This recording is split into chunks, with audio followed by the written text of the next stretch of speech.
Welcome to another Enapps screencast. Most ERP systems don't come with any HR functions, so if you're currently using a paper-based or spreadsheet-based system, we're sure that you'll find our easy-to-use HR expenses functionality very useful. Here we have Mick, who is a sales guy in our company. As you can see, he's already had 2 expenses that have been approved, the ones in green, and here we have a draft expenses for Mick in blue. If I click on that, as you can see, he's just got a couple of items in there. I can easily create an item. I'll give it today's date and we'll call it fuel. We'll give it a new index, so if we wanted to, we could attach a receipt, and the product we're going to choose is mileage. The quantity defaults to 1 and it's 45p a mile, but if I put something like 100 in, you immediately see that it goes up to £45 automatically.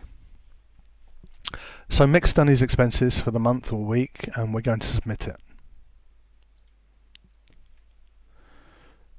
Now the administrator will be Mick's manager, and as you can see we already saw his draft expenses at 56.40, but we just added 100 miles to that, so I'm going to hit refresh and hopefully that will update, and we now have a submitted expenses for an extra trip, which is £101.85. So if I now go into there, I can look at it as his manager. I can say I can reject it, I can say it needs correction and put notes in to tell him how to correct it, or I can approve it. So I will approve it for this.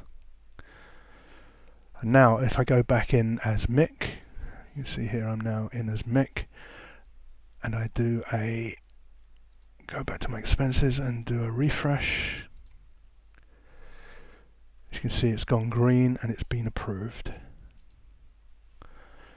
And I have the approval status here in my chain.